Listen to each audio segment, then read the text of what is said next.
Damn, I look good. I try not to look over there. That looks crazy. How good I look? It's bananas. No, but really. That's crazy. You never look at yourself like, Jesus Christ, that's how I look? Hey, blessed. Man. Fucking blessed. That's how you be feeling about your freckles, isn't it? I mean, you know what I'm saying? They do what they do. I'm thankful they're here. Oh, man. You know, interesting about talking to comedians is I don't know what it's like when you're talking to them and it's not about being funny. A lot of comics are actually really deep, man. I like that. Yeah, they I mean, if you can find one that knows how to turn it off, then it's great, because some of them don't know how to turn it off and it gets hella annoying. Mm-hmm. But a lot of comics are actually really deep thinkers. They're very profound. They're very open-minded, because sometimes to craft a joke in a way that all audience members can perceive it and digest it, you have to think outside of your norm. You know what I'm saying? So you're not just performing for like a black crowd, especially if you want to get bigger, you know. I never knew there was a love like this. All right, ready to go? Let's do it, man. Mm-hmm. Okay, keep up, player. I'm just playing. I let some people that hammer off. What's goody, y'all? Welcome back to another beautiful episode of Love Like This Lovecast. Mila is still on marriage engagement leave, so it's just me today. Oh, my God. This fucking guy. I fired her from the podcast. And then I brought her back. You know, at one time, I had 4 podcasts in rotation. And I feel like you have 6. Me? Yeah. I don't know what you're doing. Every week and a half or so, you're calling me to be a guest on another podcast. And I'm like, when does this one launch? Because you bank 150 episodes, and then you want to launch it, but then you prolong it because you have to do another fake engagement. And by the time that's over and the internet goes crazy with all this adoration and praise, you tell us, I was just playing. I'm going to get engaged with her, but this was just practice. You don't practice that. You just do it. And that dies down, and you say, hey, I got this other podcast. Do you want to be a guest on? I want you to just release the fucking episodes, okay? You have 40 episodes with me. I never know what I'm doing here. I just come because I love you. I don't know why I'm here, okay? I want you to release the fucking Why are you holding these episodes It's hostage? Called a rollout. Why can't I roll out what I'm rolling out? I feel like you have enough to burn rubber. I'm sick of it. Stop being so prepared and just fucking run and gun it. Okay? You can never be too prepared. That's true. Everyone, I want you to welcome my dearest friend, a very close friend of mine. We have worked on and solidified this fucking friendship organically. Mm-hmm. Men have made friends. It's hard to do. Yo, it's hard to do at a certain time, at a certain age in your life.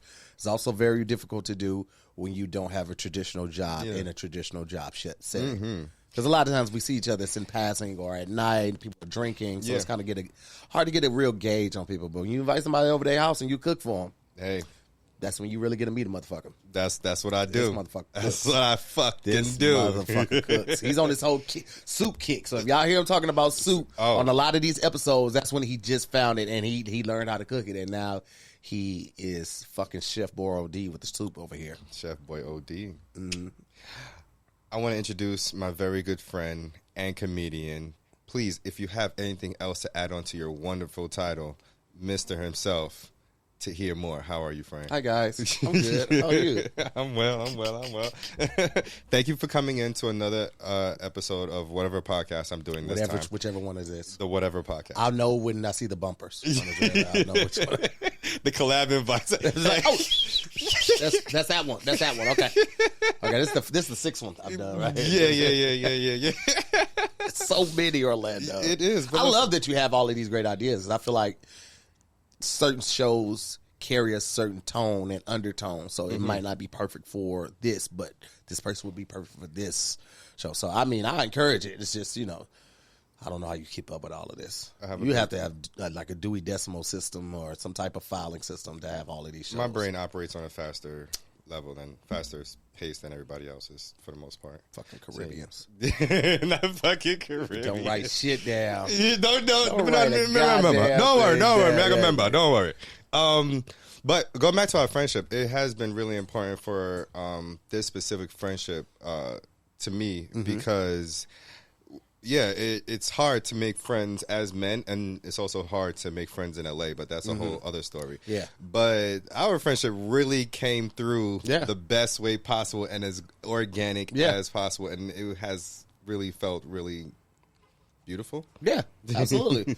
It's beautiful. I love the fact that if I'm going through something, I know it's a couple of people that I can call who will get me and listen to me with an unbiased ear, for the most part, but also give me some sound advice. I think it's essential in a person's life to have those people to bounce ideas off of, to talk you off of the ledge, to encourage you not to make a decision when you're under duress or hungry or angry. You know, decisions under duress or hungry. Man, listen, life be life. So, you know, hey, I think I'm about to leave the family. Okay. This is bitch in South America. I haven't had my lunch. Yeah. It's a lot. It's usually one thing I can handle, but like if 2 or 3 things going on at once, you know, I might need to call. Yeah, but you're definitely one of 3 people who I have made an intention to really cultivate and build a really strong friendship with, and it's really worked out. And I appreciate it, man. Yeah, because I met Mila first, and we obviously met online, but she came and did the podcast. And when I met you, I think I put you. You might still be in my phone as Orlando Mila's boo, but I might have took it off because when I got your last name, I put your last name in. Because when you like you come to events and I put your name on a list, I'd be like Orlando. They be like Orlando what? I'm like shit. Let me get right back to you. So that's why I had to put it in the thing too. So yeah. And I'm really happy that you're the friend with the type of career that you have, because I really love to laugh. Yeah, and y'all, this man be making me laugh so much. This man be making me smile so much, man. And I think that's what it is. I cook for you. You make me laugh. Boom, friendship, easy friendship. Yeah, it is, man. You know what I'm saying? Everybody's pulling their weight. I can't brag enough about this friendship that we've had. Like, and and you know what's crazy? I feel like this year I've seen. Maybe it's just my eyes, but I've seen a lot more of like men loving on men, like platonic friendships, and really like just diving into like, yo, I got you, bro, and I got your back, and just really living in this space of love, romance, and brotherhood. I hope that's what it is. I hope that the world is changing for the better when it comes to male platonic relationships and friendships. It also could just be our scope because we're surrounded by it. Ourselves in it and around it, that we notice it amongst other people faster than people who don't have that in their lives. And so it could be like we just notice the people that actually are doing it, but it's not actually spreading. Sorry to be a Debbie Downer, but like sometimes that's what it is because you're in a vacuum. You're at, you know, you buy a red car, you start driving a red car, now you notice all the red cars. So it could be that as well. But either way, like even if it is us noticing amongst our other friends and stuff like that, it's good that we are surrounding ourselves with like-minded individuals. Yeah, we are engulfed in man love. That sounded wild as hell. To be honest with you, I love your man love, friend. Even okay. Very secure male here. Just checking in. Just want to let y'all know, even as a secure man, that was wild as hell for him to say. What? No. Don't really smile like that after you say something that fucking wild, okay? You are a badass kid. When you smile, I see your face as a kid. You see it like, it's like, Orlando, what did you do? And you just smile like that smile right there. Fucking hey. Listen, regardless of how you feel, I've really enjoyed your man love this year, so I appreciate it. I've enjoyed your friendship as well. Yeah, you know, I got a lot of man love to go around for all my male friends.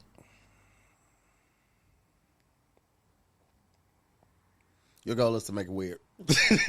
You don't care about this interview. You want to see how many times you can weird me out. Oh, you don't like something? Bad. Let me do it 20 more times. Right. Fucking psychopath, bro. That's crazy. All right, so let's get into the meat and potatoes.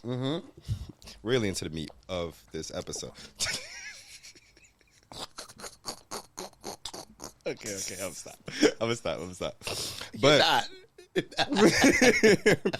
but the reason why I had to have you on this episode, just like I always have to have you on every other thing that I'm doing, we've had a lot of discussions, just off mic, on mic, whatever the case may be, just generally, just as friends that we are now. And you know me, I'm a very, hey, let's talk, friend. I got something to say. But this series that I'm doing right now, I have really gotten into knowing my friends a lot deeper, but just knowing how love originated with them. And so I am happy that you are a person that has a brand, that is podcasting, that has a career, which is speaking in comedy. And now I get to sit down and basically be engulfed in your life love. So to start this off, I wanted to start at the beginning and just know, like, what was love and like marriage like for you growing up or within your household? Didn't see it. Not in my household. I had an uncle and aunt who were married, and they were really just a driving force as far as like marriages in my immediate family. Had a couple friends whose parents were still married and stuff like that, but I didn't see it as prevalent in my family as I did on TV. Yeah. Like Family Matters and Fresh Prince of Bel-Air, things of that nature. That was my show too, Fresh Prince. Yeah. So I kind of like mimicked what I wanted my marriage to be like based off of the stuff that I saw on TV. But my aunt and my uncle were very active in my life. They were the ones who really kept me in church. It kept me close to the cross, as they would say. And I went fishing with them, spent weekends at their house, so I got to see, how they operated. But they're not traditional in the sense of like my auntie does not yell off. She doesn't raise her voice. She just gets very stern, and then she gets quieter the more upset she goes. So she could be talking to you and be like, I can't believe you didn't take the trash out like I asked you to do.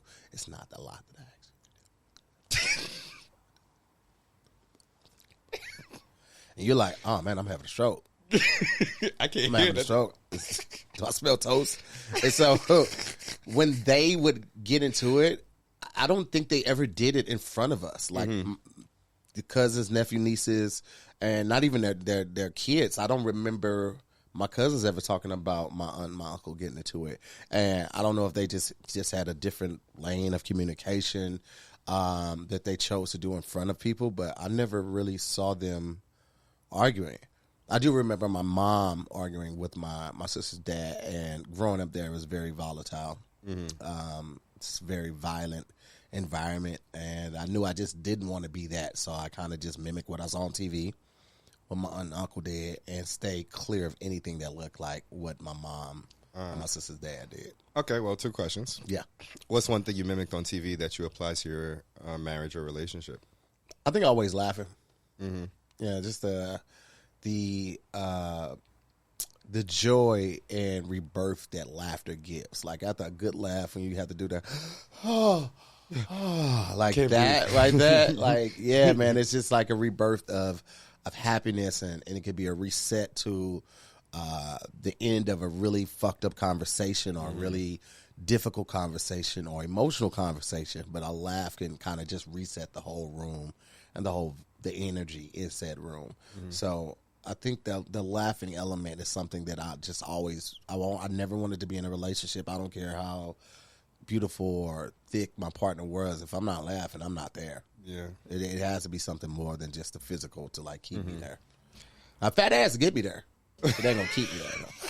I've definitely fucked just because I had a couple fat asses. I don't want to come off like, oh, I'm holier than thou. I got these morals. Nah. I done took down some fat asses.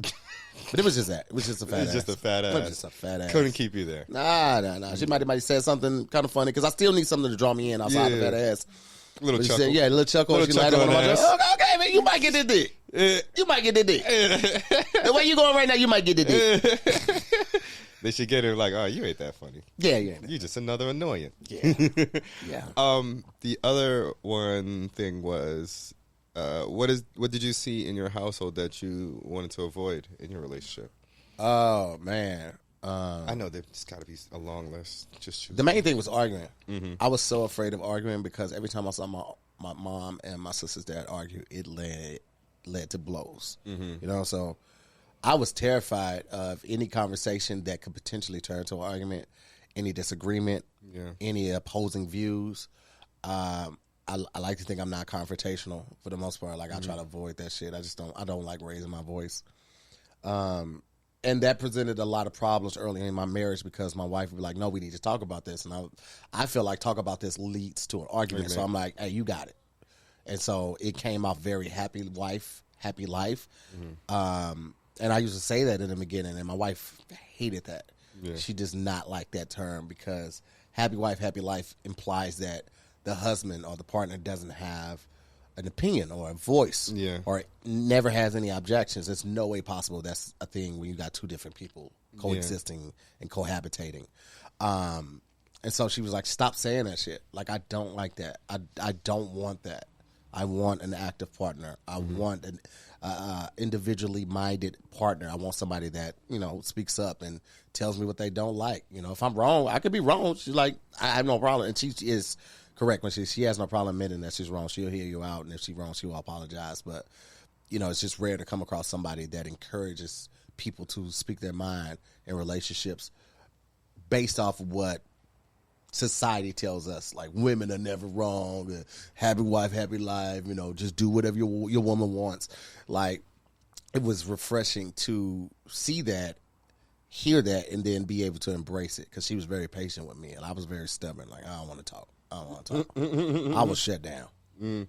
Similar to you, mine's was I wanted to make sure that my woman had nothing to complain about, because growing up, all my mom would do was complain about my dad. Really? Yo, I got to America maybe like 5 or 6. I left my mom's house at 18.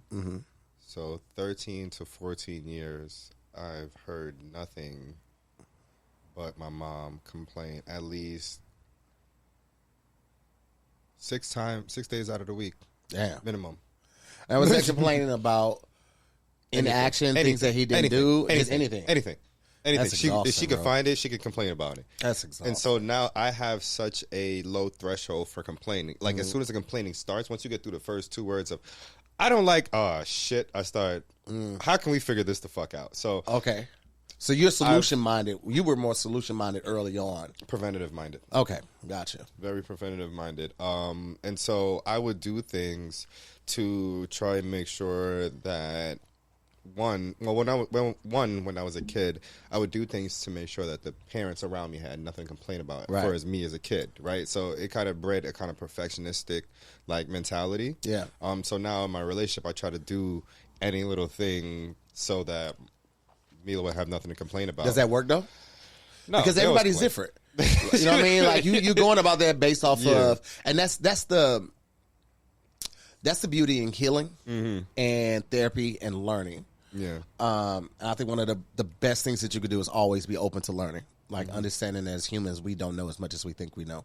And what we think we know, we probably know half of that. Yeah. Because we barely touch the surface on a lot of shit. Yeah. And so, yes, you have these life experiences, and you want to learn from those and, you know, apply them to your own life. But your partner is nothing like the people that you grew up with those life experiences. Exactly. So while you're mentally aware of that, you have to start changing simultaneously to adapt to your partner. So you guys are a good fit, because what you're doing would be a good fit if you dated somebody just like your mom. But she's not like your mom. Exactly. Your mom might not have had every cause to complain, or she might have had every right to complain. Mila might just be like, I don't really like complaining. It ain't really my thing. But I will pitch a bitch about A, B, and C. You know what I mean? Yeah, and, so that's what's happening. Okay. What's happening is I've had to come to realize that, no, she's not my mom. Yeah. So when she's expressing herself about said thing, it doesn't mean it's a complaint, right? Yeah. I've had to restructure in my mind what an actual complaint is. And when somebody is just expressing that they don't fucking agree with you, or they just don't like something that you did, so that helps me in the sense where I don't have to have this perfectionist mentality and stress myself out and be like, oh my god, here's a complaint, the relationship's about to go downhill, it's all gonna go bad. Like, I don't have to like breed up like this the anxiety, anxiousness, right? Where I could just go, hey, she expressed this thing. It's not the end of the world, and how can we go about problem solving instead of preventative measures? We can actually go through the thing and then work through it together and come out on the other side and actually realize that on the other end, the shit wasn't that bad in the first place. I was terrified of those 3 words. We need to talk. 4 words. Yeah. Fix it in post. I was terrified of those 4 words. Yeah. We need to talk would send me over the ledge, brother. Yeah, it's terrible. Because I just always assumed it was bad news. Yeah. And that was like from growing up with, my mom and cousins. Like my mom, like, when you get home, we need to talk. Or when we get home, I'm going to talk to you or whatever. Like, it was never good. Those were just never good talk. Yeah. So. And they used to tell us things when we were younger, like, women already know. Happy wife, happy life. So I was like, I'm stressed. I'm on anxiety. I don't know what I'm going to do because this woman's going to get me. It's like a horror movie, right? Yeah, put a bunch of black men in a horror movie, and each of them get a text that says, we need to talk. They look at each other. Oh, fuck. Hey, just kill me now, bro. Just kill me now. Just take Who me got out? some poison? Let me OD on some poison or something real quick. The other part of that, which I think is very important for men to have or boys to have, is some type of loving male figure in their life, regardless of even if it can't be their father or isn't their father. Yeah. Similar to you, there was nothing but turmoil in my immediate family. So my mom and dad were constantly butting heads or having secrets, and they were never even together. My mom and my dad were never together my whole life. So it's crazy. Wait, did he stay close by? My dad was married. Okay. Yeah, we all lived in Brooklyn at the time, which we live. I guess what do we call it in Brooklyn? County, right? Okay. So in Brooklyn, Canarsie, I was living in East New York, and my dad was living in Canarsie. Okay. Is literally right next to each other. It's really connected counties. So that's how close my dad was. Now my mom and my dad both live in Long Island. Like they've literally always been close to each other. Never been together ever. My dad was married when as far as I know, when I was born. My dad was married when he was still messing with my mom. So they've never had that relationship. I've never seen my parental figures together. So I never had that vision or view. But I always had an uncle who was like a father figure around, who was very loving to me where my dad wasn't as much, and he was also always all over his girlfriend, his girlfriend, his baby mom, and showing love in that way. So. Are you like that? I feel like you're like that. I feel like you're the loving and all over. Yeah, affectionate, overly affectionate, and stuff like that. I be wanting to do that shit so bad. What? I talked to Farron about this because her and the kids' relationship is like that. The kid just come out the room and go hug her and stuff, and I'm like, man, I be wanting that, but then I don't know, something in me like, nope, I'm not gonna make myself open to it, and it's like I have this eternal battle, a constant conflict between what my heart wants to do and what my head wants to do. And I don't know why my head doesn't want to do it. I don't know if it's afraid of getting hurt or I don't know. It's just hard for me to be overly affectionate like that. You know, it's kind of crazy because I wasn't always like that. But I've actually been hurt so much that it don't hurt no more. So it actually makes me even dive even deeper. Like, oh, hey, it was gone. I could be extra about my love because even if you say no, okay. Yeah. My mom's told me no. I'm not really pressed or stressed. But also, I've come to realize that has made me not necessarily numb, but made me fearless with love. Yeah. So it's not like it's not like I'm numbed out. Like I just need a bunch of love or I'm lacking. It's like, oh, I'm not scared of it anymore. I'm expressing it. The way I love, and the way I show people love, it's positive. It's good. It's great. It's amazing. So if you're saying no to it, either you filled up already, or it's just not for you right now. But there's absolutely nothing wrong with the way that I'm loving people. Yeah. So. That's what's up. So I'm not necessarily, I'm not scared of anything, but I'm necessarily really fearless when it comes to love. That's great. That's beautiful. But I know there are guys who are like you, and I know there are guys that are like me who want to be like you, but I don't know what it is that's holding us back. I don't know if it's fear. I don't know if it's the fear of getting a rejection or the fear of doing something new, the fear of stepping so far outside of your comfort zone and your box that not only do you fear it, you kind of resent it a little bit. Because I'll see people, and I'm like, oh, and then I'm like, shit whack as fuck. I mean, like, I don't know why I immediately go there. I think it's just like, because I can't do it, and I don't know why. I can't open all the way up. I'm great surface level. Yeah. Like how you got in, I was like, God damn, that was fast. So I don't be letting people in that fast. So it's just weird, man. Like, I be wanting more, but it's just like, I mean, there's another thing that I do, and I accept all aspects. So it's like, I accept that this can be embarrassing. I accept that this can go badly. Yeah. I also accept that this can go great. I accept both ends. Like, this can go terrible and be embarrassing, and I get rejected, or this person could really need this love at this moment. And so, if it is terrible and it's going to be rejected, well, let's find out. Let's find out. That's great. Let's just go ahead and do it. So it's like, if I want that from somebody, in my head I'm saying, like, I want to go ahead and do that, but I have a restriction about it, and that thought comes up like, damn, I don't know if I should do this, or I don't know how this is going to work out. As soon as I have that thought, my next thought that I process is, I'm going to do it now. Yeah. Because there's something holding me back from doing it, so now I'm definitely going to do it so I can figure out what that thing is. Because you never know till you try. That's true. That's very true. So go for it.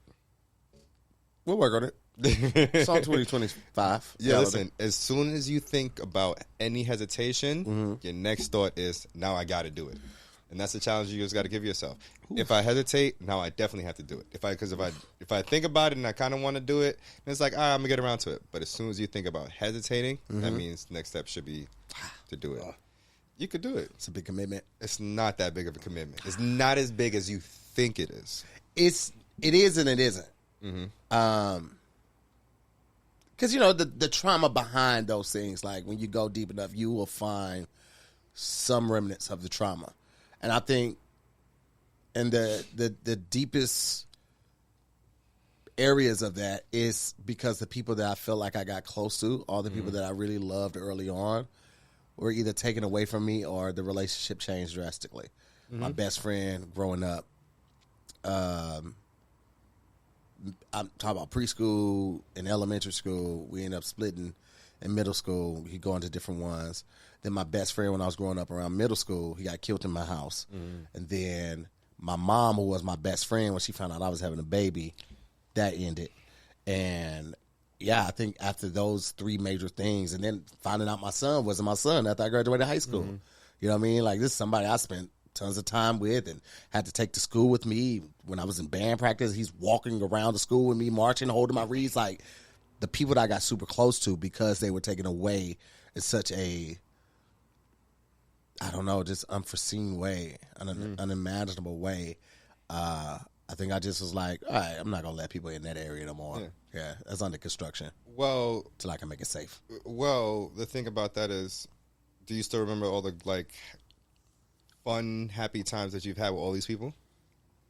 Yeah, some, yeah. Yeah, so, like, those moments aren't gone, though. Like, you can still remember those memories and those experiences that you've had with those people, right? The cutting off part was hard, and I believe what hurts when you lose somebody or you're not in contact with that person anymore is that you can't make more great memories. It's like, we've had so much moments and we could have made more, but we can't make more great memories, and that's what hurts a lot.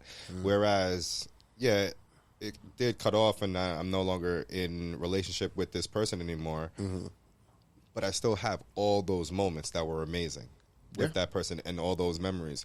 And one thing that actually pushes me through to making friends and being organic and being a great friend to people is that I know that now we're going to make more memories. Whatever, if ever this, like, shuts off or this friendship doesn't continue, I will still have all those memories backlogged that I could just lay back at the end of the night and be like, I remember when me and Tahir did that dumb shit. That was a good time, baby.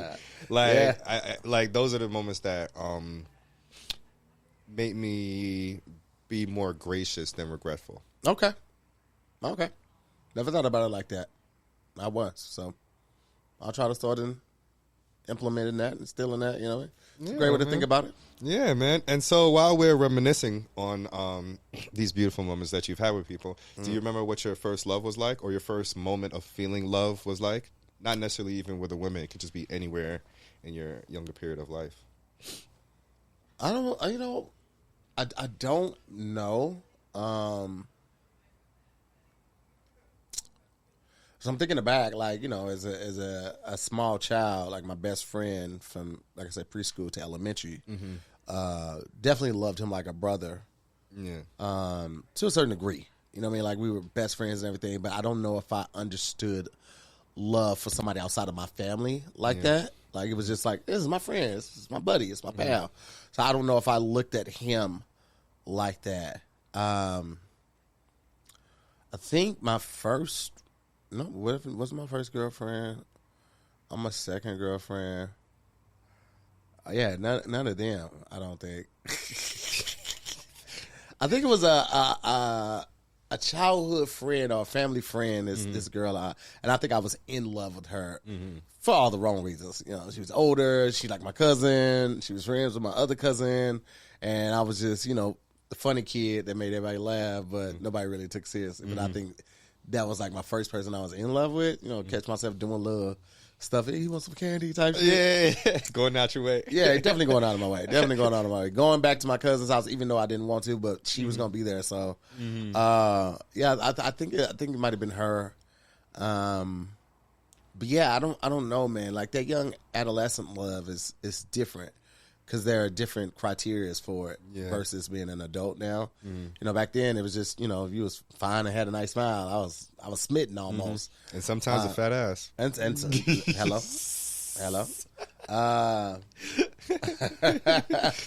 But yeah, I don't know. I know in high school I had a love like that, and actually probably the person that everybody in high school thought we were going to get married together because we was always together for a nice amount of time. And she definitely had a huge impact on my life, and you know, she helped with my son and everything. I knew her whole family, but yeah, it just wasn't meant to be. But you know, there's still love for her. I always wish her the best. Oh, beautiful! And everything that she got going on. That's beautiful. Yeah, I still have love for my first love, even though she broke my heart in junior high school. Yeah, they'll do that. They will do that. They will do that. Speaking of, what was your first heartbreak like? Ooh. First heartbreak.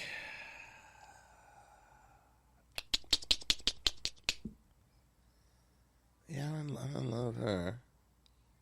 I don't love her either. I got love her for her to break my heart. yeah, for sure. I mean, that's, you know, that's like, damn, she really dumped me type energy. Then there's like the, you know, somebody that you really felt invested in. That breakup is way, way different. And I think, honestly, you know what? It probably was when me and my mom's relationship changed. Oh, when you she found out you were having a child? Yeah. That was my first heartbreak on a different level because, you know, as a kid, unless you know if you're a wild ass kid, badass kid that, you know, makes the parent push you away. I wasn't. It's really the opposite of that. I've always been an excellent student.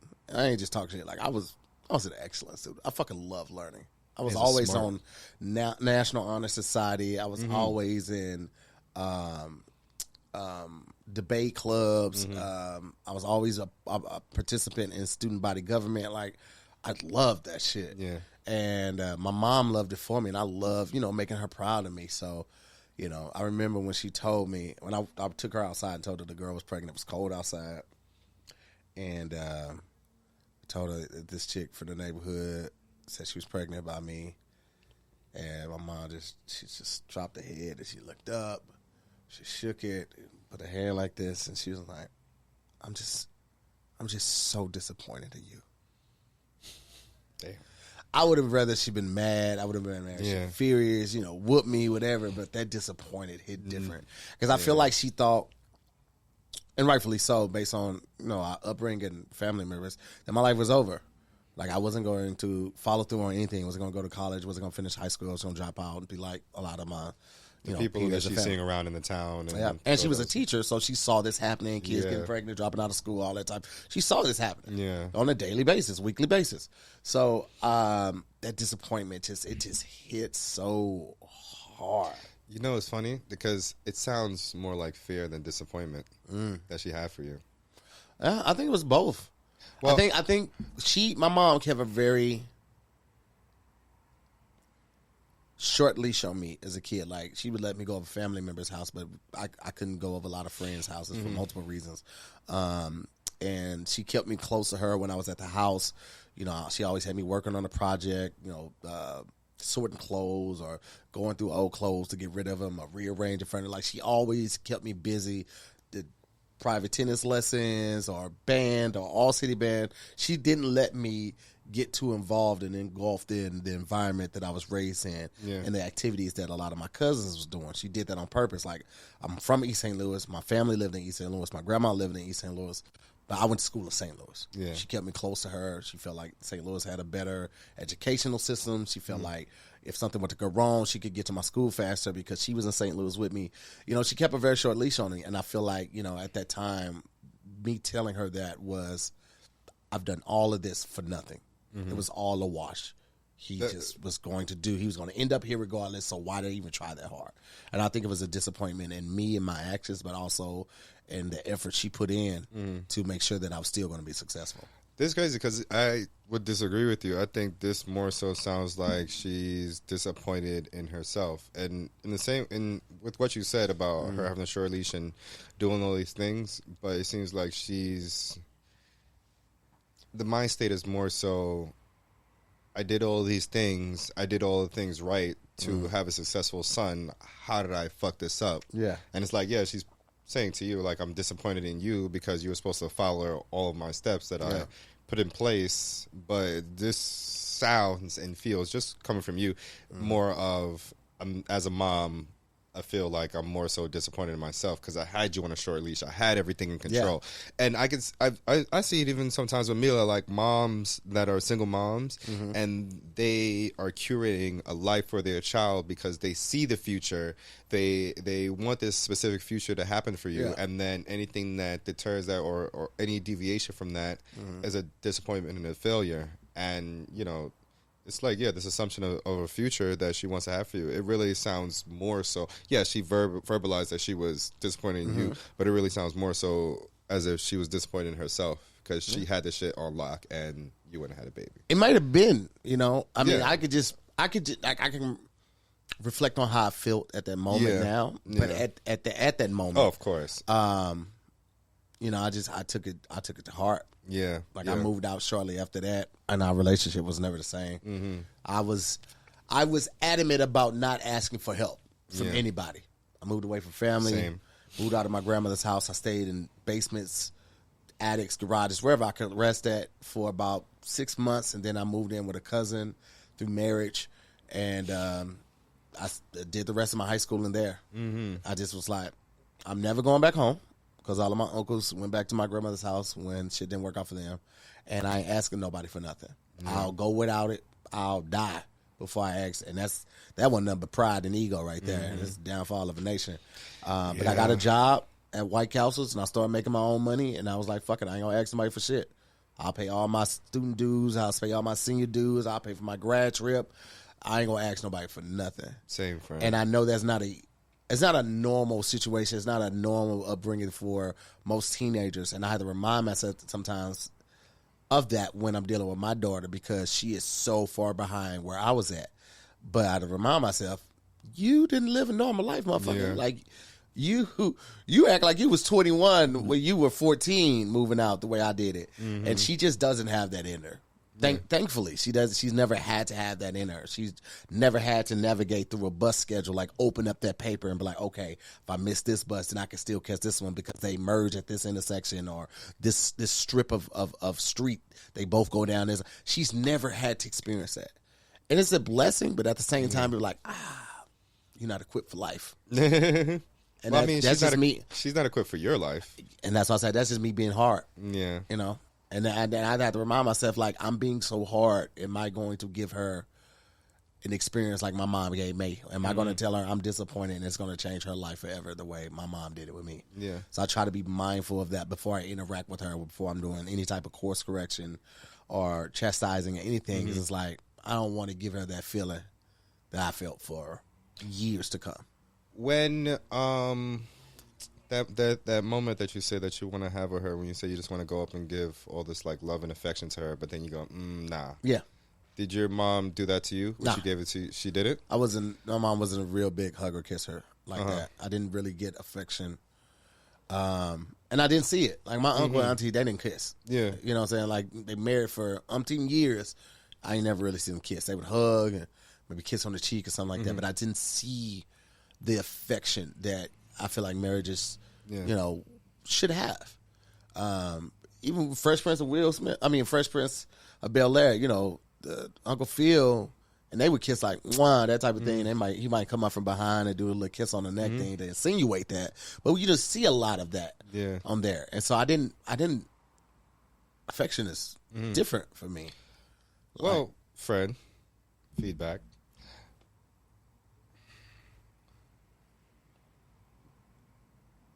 Being as it didn't happen for you from your mom, right? And you want your daughter to go down a different road than yourself. Wouldn't you want to implement something that your mom didn't do that was different in your childhood, so that it can then not reflect onto your child in a similar way that it did to you when you were younger? I think I told myself my wife does such a good job, they don't need me. Oh, that's lazy. Yeah. It was definitely a cop out. That's just lazy. It was definitely a cop out. I felt like she did such a great job with the nurturing that they didn't need me. What I had to add wasn't valid. I didn't think I had enough. So I just focused on being a provider.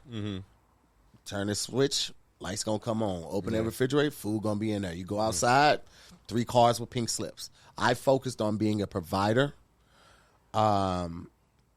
And authoritarian. Hey, get your homework done. Be in bed by this time. That type of stuff. And I let my wife nurture. Because I kind of felt like it was kind of like, you get to a certain point, there's certain milestones in your life. You're like, damn, I'm really grown. Yeah. Like, I'm really, I'm doing this shit on my own. Like, why am I, this is adulthood? This is scary. And being a parent was one of those things. It's like, damn, this whole human is dependent on me. And there's certain parts of your child's life where that just strikes up again. You have to go to the school to get them registered, or go meet with a parent teacher because they were acting out in class, or you're signing them up for after school program. Like those commitments that require sacrifice, that require energy, that require time, love, assistance, and attention. Like those are like mile markers. Like, damn, I'm really an adult. And so when it hit me like that, I was like, damn, I really got a family. Yeah. All right, well, she's going to take care of the nursing part. She's really good at that. I'll take care of the ship. I'll make sure, everything's taken care of. And they lean to me when they need advice or, need me to fix something. I'm a fixer. A problem solver, solution-minded. Let's get this done. Yeah. And I just let her stay in that role. Well, you got to provide some love too, player. Yeah, high five. You know what I mean? Listen. I'm not even kidding, bro. Like, this is how bad affection was for me. I didn't grow up getting hugs. Yeah. I didn't grow up, get patted on the back. I didn't really get told I was doing a great job. I knew I was, but I didn't get told that. So I tried to tell her, hey, you're doing a great job. I'm proud of you, that type of stuff. But like hugging was so foreign to me. I did not experience hugging unless I was about to fuck. Like hug the chick, kiss her, boom, boom, get to it. So this kid is moving in with me, and she is craving love and just nourishment and attention.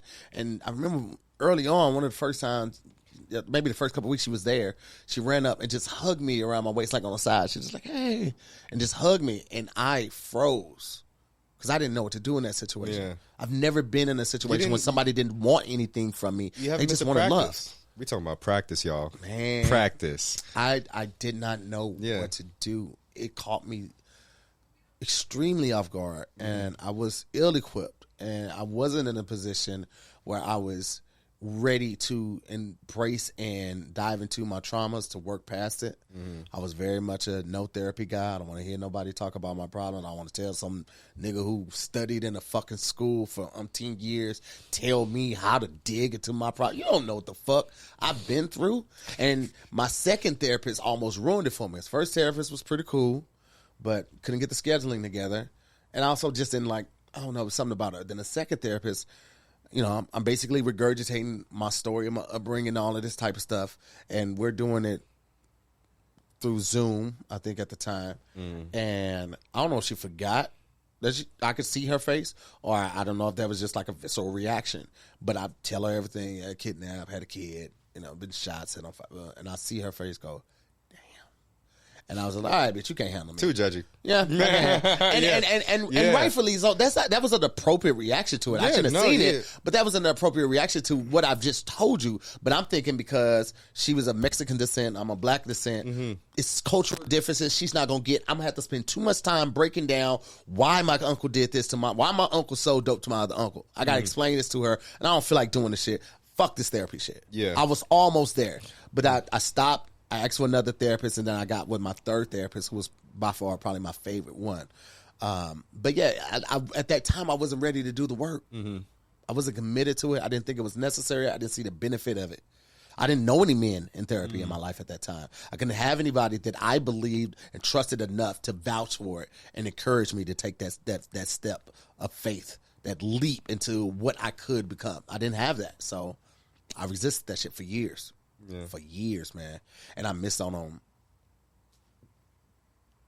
critical years of her growing and maturing into the person that she's become because I was afraid and didn't believe in it. Well, still not too late. No, we've talked a lot. Our relationship is way better now. Oh, beautiful. Way better. Like beautiful. We've talked, like we just got into it the other day, and that got into it would have been probably like tension in the house for a couple days had I not started to implement the change years ago. You know, she had a meltdown. I raised my voice. She shut down, and she's crying. And I went over there and comforting her and tell her it's going to be okay. I'm proud of her. I just want her to practice giving everything 100%. Yeah. And, you know, conversation came full circle, and we finished laughing. At the end of it, we were laughing, and, you know, I'm wiping the tears, and we ended it out perfect. But that was from therapy. That was from taking the steps. That's from trying and initiating the conversation and trying to be the person that I thought I wanted to be. Yeah. So. And I got to give it to you because, you know, you've been through a lot that could make a man hesitate when it comes to love and when it comes to affection. And yeah, going through a lot, doing the work and getting to where you are now is, for what I know about you and what you've been through, can sometimes be an impossible task for a lot of men to even do. Yeah. But there's always the feeling like we're too late to change. It's too late to change. It's too late to try. We all right on time. Yeah. Right on time for your time. But after all the work that you've done, what's made you lovable now? I think there's an authenticity to me with my intentions, with my help, with my greetings. Like, I'm genuinely happy when I see certain people, you know what I'm saying? And I try to express that through my energy and the way I embrace them, the way I welcome them. And the way I when I say I'm gonna help somebody, I'm doing it with no hidden agenda. Yeah. You know, it's not a quid pro quo. I'm gonna take care of you. You do it. Like, if I can help, it excites me. I love to help people. And so if I can really help, and I say I'm gonna try. That's exactly what I mean. And I'm not looking for no payback. I ain't looking for no pat on the back. I'm not looking for any of that. I just feel like if I can do it, I would love to do this for you. Yeah. And I think that resonates with people. They see the genuineness behind that, and they know that I'm not looking for anything in return. I'm just excited that I can help you, especially if it's something like chasing your dream or accomplishing a goal, something that I know this person is very passionate about. And I can help you along that journey to being the greatest that you can become. I'm just excited about this journey. I'm excited to be a part of this journey, to be, you know, a page or a chapter in your life. I'm just, man, this is my friend. I love to do this. Yeah. So Aw. Yeah. You know, you really grown to be an organic, like, loving person. I don't know if you really realize that even if you're not really showing it in the physical. Like, you really came far. Yeah.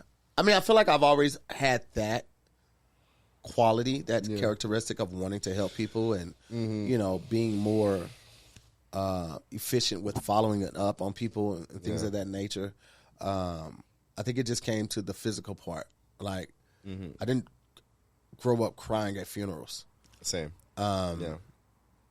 And I told you the situation with my daughter when she first hugged me, when she first moved out there. I didn't grow up hugging.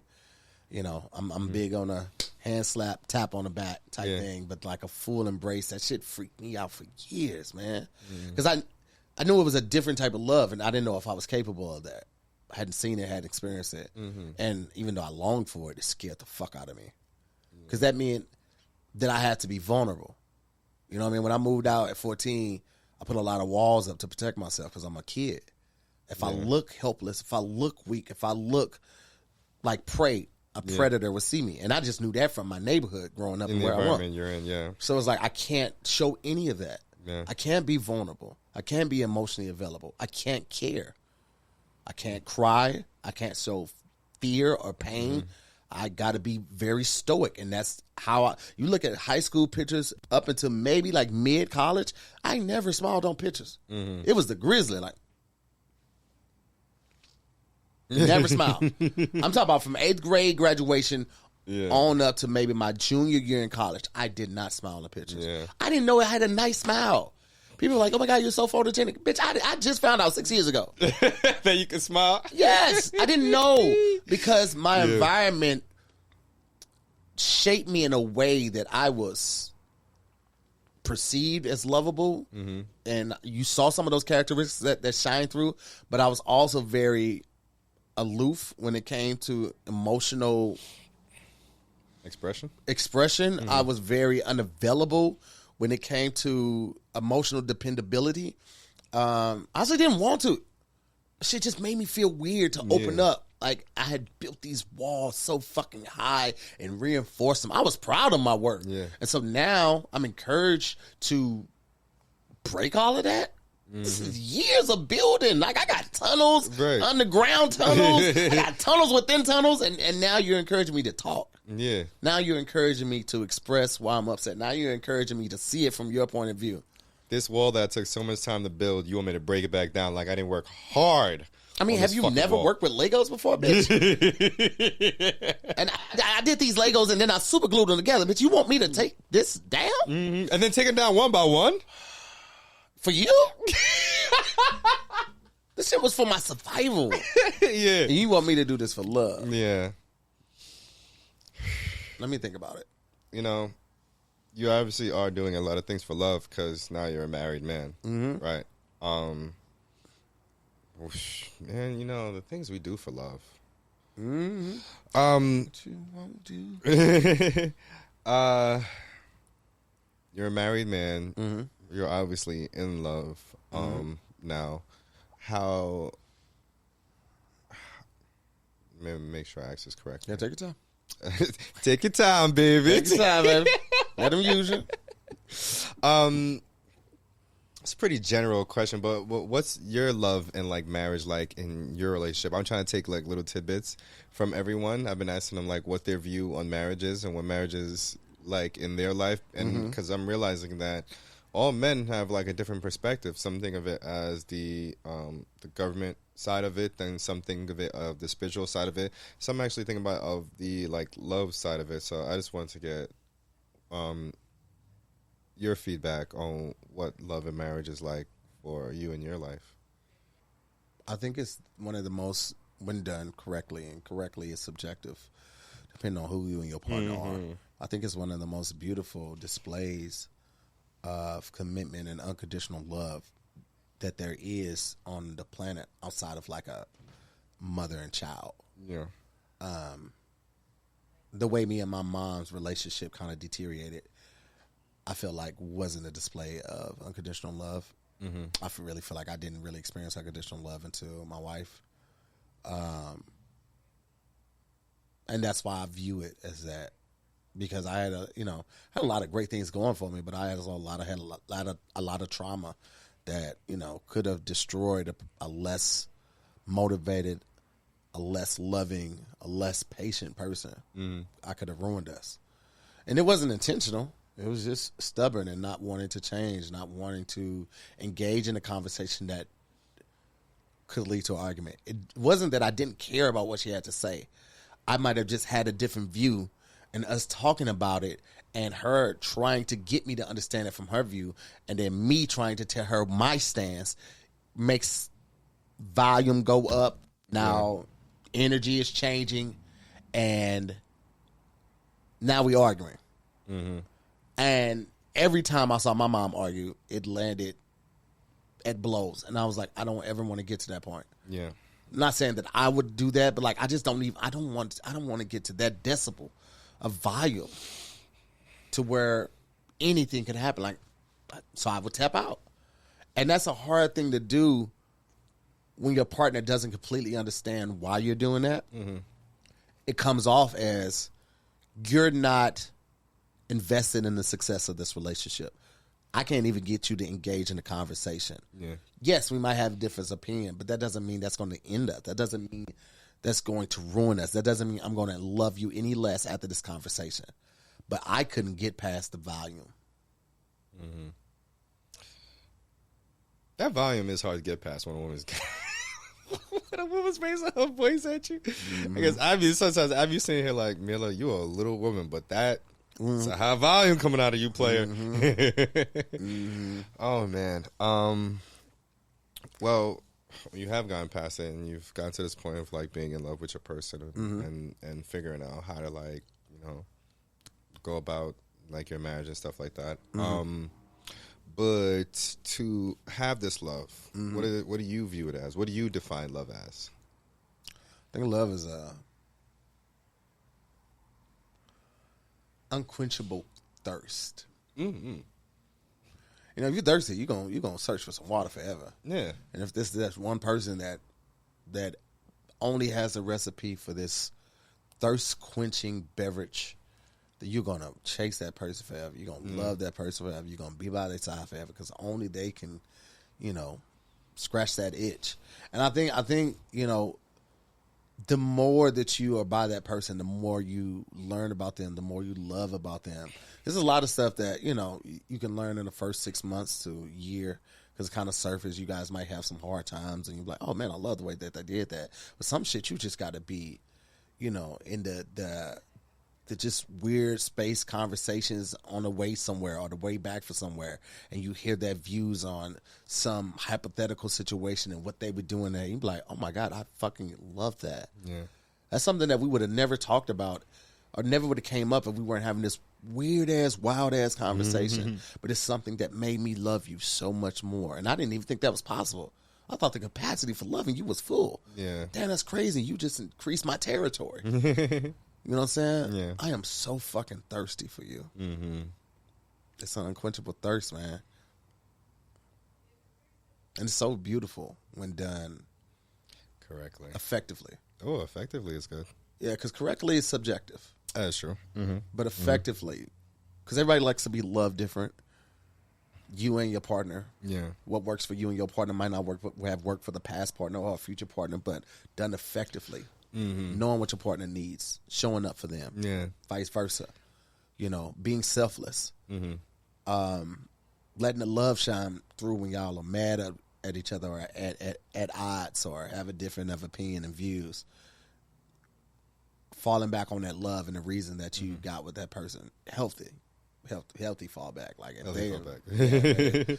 You know what I'm saying? If it's physical or it's like emotional abuse and this consistent thing, then don't let that love blind you. Right. Yeah. Right. Oh, well, I got a question. Because me and Mila, we sometimes talk about how we have our disagreements and we have to fall back on the love and figure out how we can get back to our normalcy after we've argued or after we've had not a physical fight, but an argument and a fight. What are some ways that you and Farron get back to shit being normal in a relationship? That's a good question. Now we talk it out. Or sometimes we tell each other, hey, I can't do this right now. I feel myself getting a little worked up. Can we take a 5-10 minute breather? Come back to this. Yeah. If we just push through with it, then it's kind of like not a call to action, but like just a recap of what we went over and what we learned from the conversation. The key now is to just not avoid it. Yeah. Might not be comfortable, but that's okay. We love each other. We'll get through it. It might not be fun. That's okay. Everything in life isn't. It's about the journey. The journey isn't always fun. Those down times make the up times so much better. And I like to look at it as kind of like medals. Yeah. Man, this shit was crazy. Like, it wasn't as crazy as this, but this shit had potential. And we came through this shit. Flying colors. Let's put that medal on my jacket. You know what I'm saying? I'm a 48-star general. Yeah. Because we tackled this shit head on. We had a plan. We stuck to it. We didn't let the situation or environment get the best of us and make us forget who we are to each other. So, if you approach giving off physical affection that same way, I knew you was finna circle back. I knew you was about to circle back. You were finna use that against me. I said, fuck. As soon as I said that, I was like, watch this punk ass nigga try to circle back and just throw this shit in my face. I'm making strides, okay? I'm making strides. Am I wrong? I'm making strides.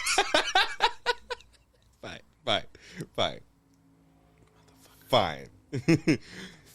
Since you've made all these strides, and you've done all this work, because you're obviously, so strident that's not even a fucking word. I was just going to let you have it. That is not a word. If it was me, they would have pointed that out that it wasn't a word. But I was just going to let them have it because who am I? Who am I to say some shit when I know I fuck up words? I was going to let it. Since you've been doing all this work, you've been taking all these strides, you really have come a long way because you've been through a lot and you've had to build the wall meticulously, very detailed, and you have to break down the wall very meticulously and very detailed. So I do trust your response to what I'm about to ask because you've been through a lot. How can men handle love better? Look at your partner as an extension of you, not your equal as a female, because that's different. You look at your partner as an equal as the opposite sex or the same sex, then you still will be selfish enough to like, all right, well, I'm gonna do this, and I'll worry about her later, or I'll fix this later and all that. But if you look at your partner as an extension of you, then they're with you when you have to make those tough decisions, or if you're gonna go home, or you're gonna hit one more club, or hit one more bar, or you about to go out, but you didn't text her or text him. You would want to know. Yeah. Look at your partner as an extension of you. Not just a reflection of you or anything like. No, this is your person. They're a representation of you. Yeah. When you're not available to show up in something, they go in you all's honor as a representation of both of you. This person is an extension. This isn't just your partner. It's not just your wife, your husband. This is you. So I'm not going to intentionally do anything for my benefit that would hurt another part of me. Yeah. Makes no sense. It don't make cut your face, cut your nose off to spite your face. Some shit like that. I get it. Cut your nose to spite your face. Yep, there you go. Is. Sorry. I said it at the end, but it's okay. So yeah, you missed it because you was still struggling with it, but I understand. Yeah. I'm not gonna do that. Stridents. To the word, I was making stridents. Yeah, man. I that's one thing I would say is that, and then also like communication, man. Like a lot of conversations aren't easy to have, but a lot of them are necessary. It is okay, fellas, to like ask for clarification on something. Because like times ladies be like, "Why can't you just da da da da da da da?" And we'll get frustrated, like, "Fuck it, why?" I mean, fuck it, okay, I'll do it. But it's okay to be like, "Okay, why do you want me to do it this way? Explain it to me." Because if you explain it to me, maybe I can understand it, and then I could change my process on how I have been doing this. You have to make it make sense sometimes. And I know that feels like extra work, and it is. But y'all worth it. Y'all worth it. So, just do the little extra work. And understanding changes a lot of things, man. You understand why I want you to call when you get off work if you're going to go somewhere else and you're not coming home. It could be abandonment issues. Could have been a family member or a past friend who always calls and then calls something horrible happen. Yes, that's trauma and that person's still dealing with it, but that's a small ask if you know you're going out and you're deviating from your normal routine. Yeah. I've watched this short video before, and it's helped me in my relationship where... 2 girls, 1 cup? 2 girls, 1 cup helped me in my relationship. It's hilarious. Like, wow, If 2 girls, 1 cup help you in your relationship. Hey, that's different, bro. I didn't... Different strokes. Different strokes. Hey, I don't yuck nobody's young. Ew. I was watching this video recently, and in the video, this woman was folding her clothes, and her boyfriend or whatever was saying that you should fold it this way. It's more efficient. Now, what she said to him was, when he was telling her that you're doing it wrong. And what she said to him was, you know, whether I fold it my way or fold it your way, right? The end goal, we still reach the end goal, which is the clothes are folded. When you tell me that the way I did it isn't as good as the way you did it, what I hear is you're not saying that the way I'm doing, what I'm hearing is you're not saying that your way is more efficient. You're just saying that I'm wrong, and the way you do it is the right. Only way. Is the right, and it's the only way. When we still get to the same goal. So you doing this isn't helpful, or telling me that I'm wrong isn't helpful if it's still getting done the same way. I have my way of viewing things and going about things. You have your way of viewing things and going about things. And if we get to the goal, is that all that really matters? Isn't that all? Isn't that really all that matters? And we're really twins because I've said that myself about how I view my relationship, that we're both 2 different people and the same person at the same time. So if we get into an argument, or if I start bickering about you and I'm like, oh yeah, Mila's being a bitch right now, it's like I might as well go, Orlando's being a bitch right now, right? And so however I view my partner is the same way I view myself. However I talk about my partner is exactly how I'm talking about myself, because we're in this together and we are one. Yeah. Yeah. Got that out. I got that. Thank you.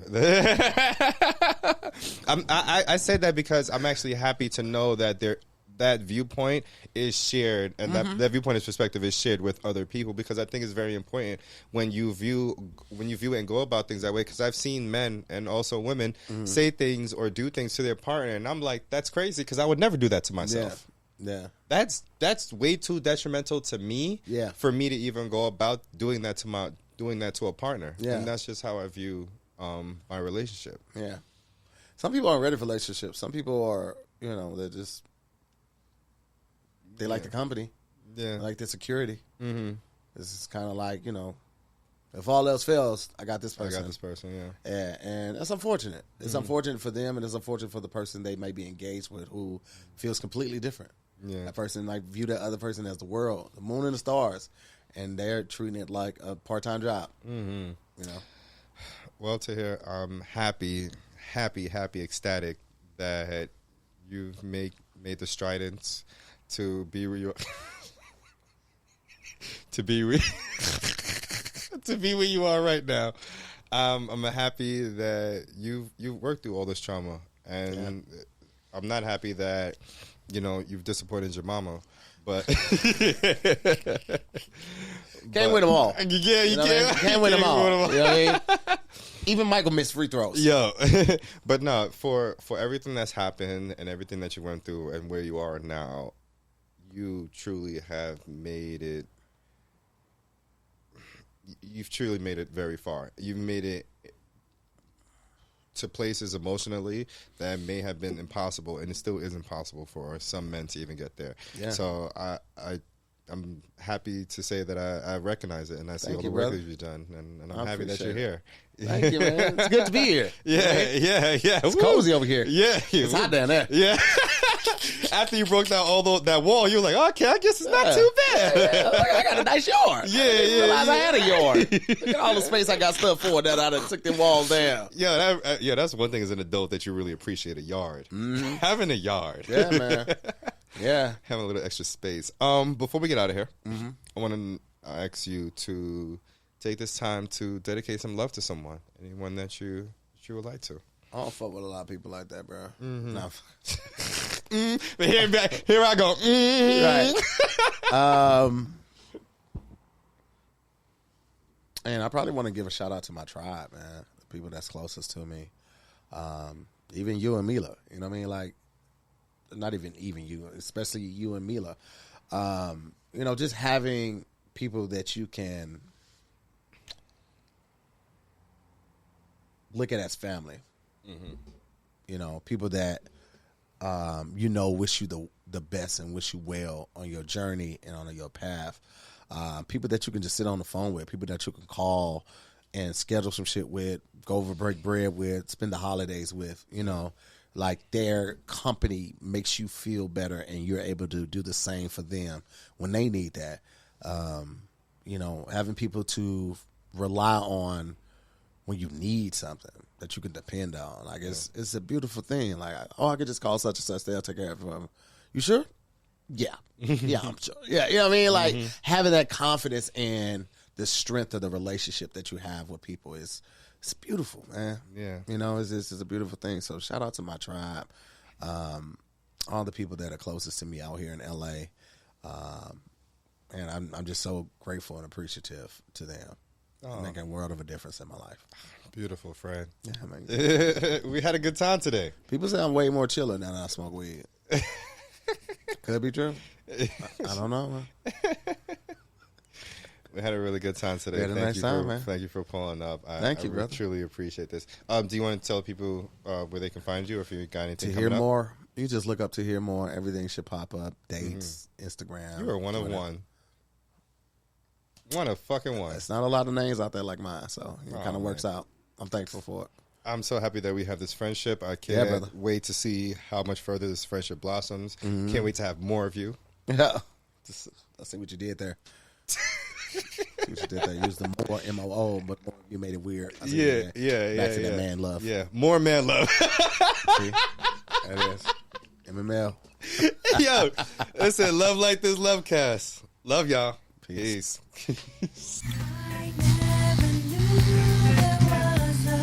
La like this.